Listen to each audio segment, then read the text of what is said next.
What's going on, YouTube? Welcome back to the channel. Well, in today's video we're actually going to be installing these foot pegs on the DR-Z.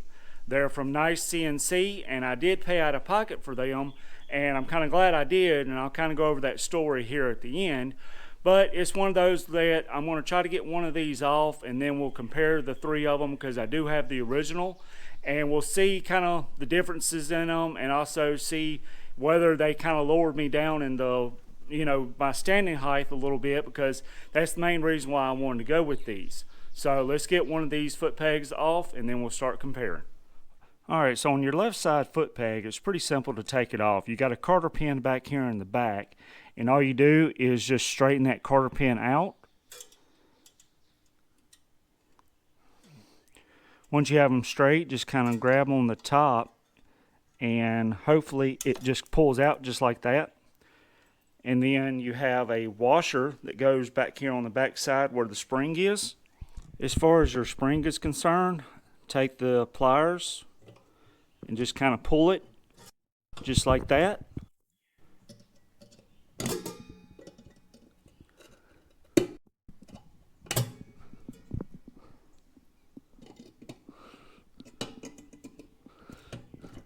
And then once it gets on the bottom side, you should be able to just push the pin that's holding it on right out.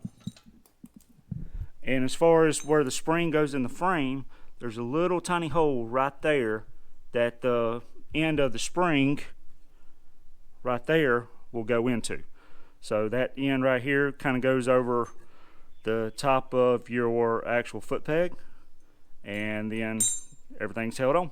Alright, so here are the three different foot pegs. This is the original one that come on the DR-Z from the factory.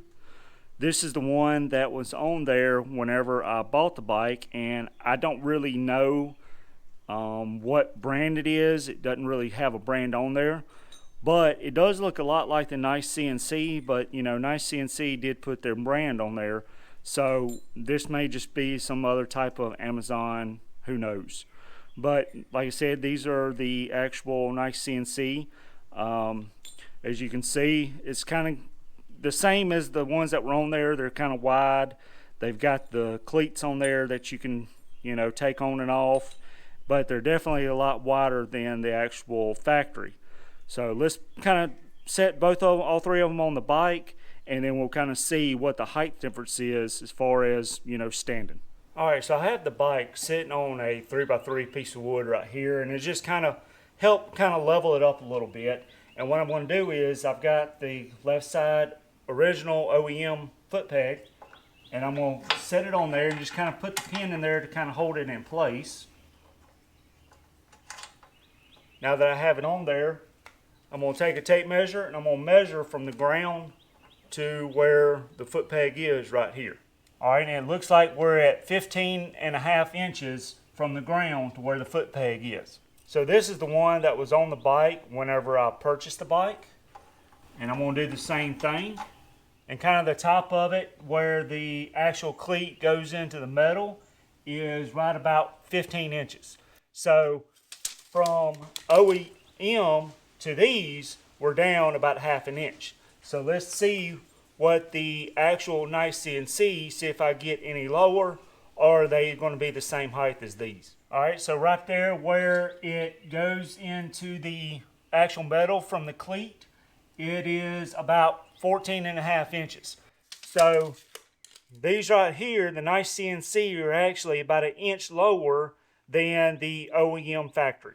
So one thing I forgot to mention when I first showed you the actual foot peg is they are directional. So your left side is marked and your right side is marked as well.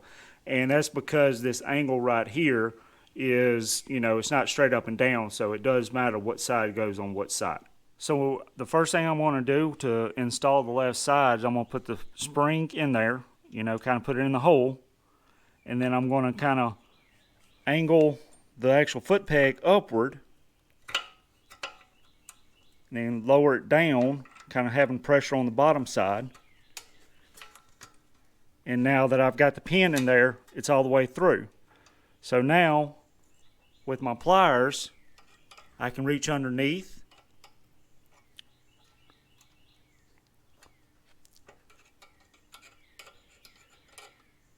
and pull my spring around just like so.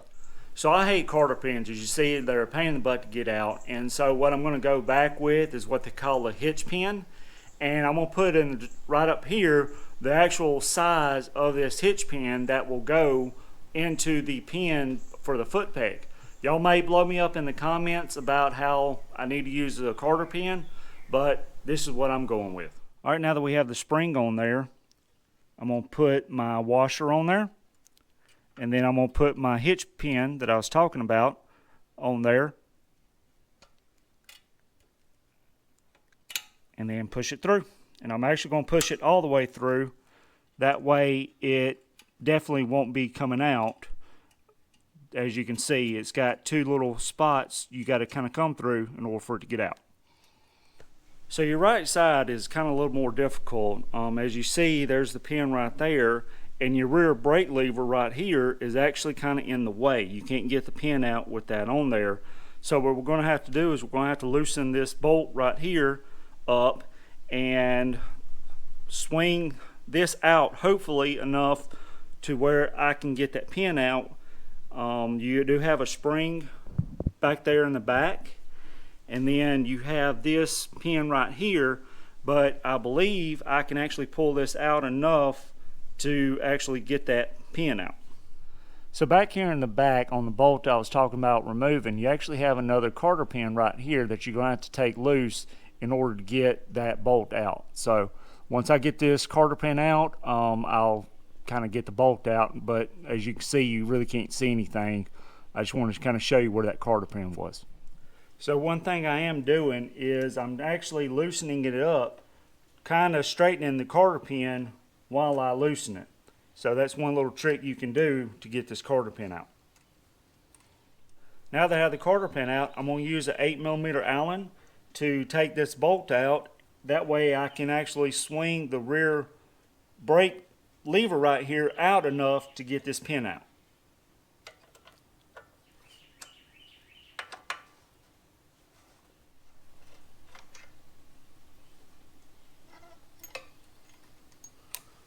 Alright, on the back side of your rear brake lever, and between that and the frame, you actually have a little washer. Now that I have the bolt out, I can pull the rear brake pedal apart away from the motor, and you can see, hopefully right there, where now I have enough room in order to get that pin out. So that's what I'm fixing to do.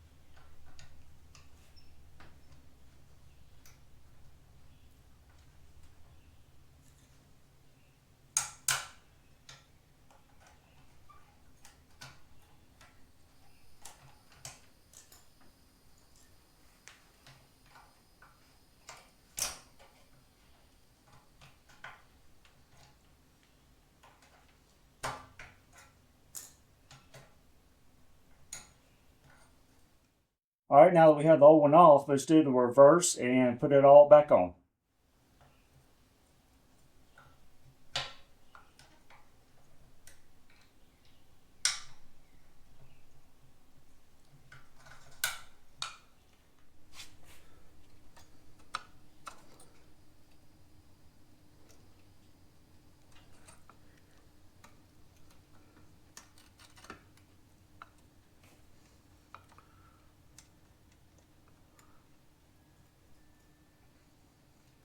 And kind of like the other side, I'm going to use one of these hitch pins instead of using another cotter pin.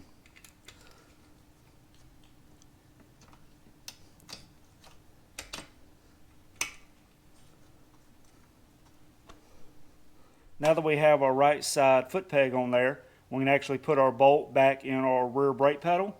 And it's one of those, don't forget your actual washer that goes on the back side of the actual pedal and the actual frame. So just kind of line them up and then put your bolt in there. and then line it up on the frame.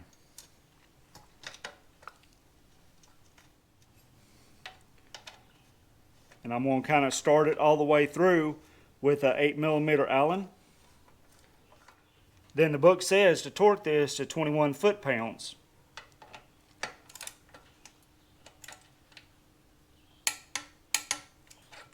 So kind of like I did the foot pegs, I'm actually going to put a hitch pin in the bolt back here in the back.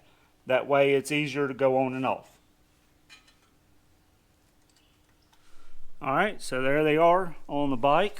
As you can see, they don't look too bad at all. I think I'm going to enjoy them, you know, especially since it's going to hopefully lower me when I'm standing a little bit. I guess the next thing is going to be getting some risers. So as you saw, that's not a very hard install. You know, it's one of those where you didn't need very many tools. Just, you know, pliers, maybe some vice grips if the carter pins won't be a pain in the butt trying to get out, and an 8mm Allen and a torque wrench if you desire to torque it to the correct torque spec. So let me go over kind of the story that I was talking about. I ordered these foot pegs back in the middle of April. It's one of those where I had plans to go on an off-road ride the 1st of May, and it was one of those where it kind of 2 or 3 weeks prior is when I ordered them. And so I figured, you know, okay, they should get here in plenty of time. Well, when I ordered them, after about a week and a half, 2 weeks, they got to Irving, Texas, and all of a sudden I didn't hear nothing. You know, there was no movement and everything, so I gave it kind of, you know, about a week or whatever. And I emailed them saying, hey, you know, there's been no movement in a week. I'm afraid they may have got lost, something. Didn't hear a word back. I gave it another week. And I'm talking with NiceCNC. And so it's one of those where at the second time they emailed me back saying, okay, yeah, we'll look into it. Well, I waited about another week and I emailed them saying, hey, listen, I haven't heard anything. There's been no movement. I'd like a full refund. Well, they finally emailed me back and said, hey, just kind of choose something else off the site. It's probably got lost, or, you know, we'll send those back again. And I'm emailed them directly back to say, no, I want a full refund. Well, finally, it all of a sudden after a month, a little over a month, hey, it started moving again. And I don't know whether I blame NiceCNC or do I blame DHL. It's kind of, I think, kind of a little bit of on both of them. But I kind of didn't want to leave that in the first part. I kind of want to leave this for people that maybe, you know, wanted the full story. But, you know, NiceCNC needs to do a little better on the customer service, and DHL needs to do a little better on making sure packages aren't just sitting for over a month before they actually move. So, like I said, I kind of blame a little bit of both. Well, the order from NiceCNC again, it's going to be kind of hard for me to do that, you know, because of, you know, this experience. But I don't know, only time will tell. But if you thought this install was helpful, please give me a big thumbs up and subscribe down below. And until the next video, see ya!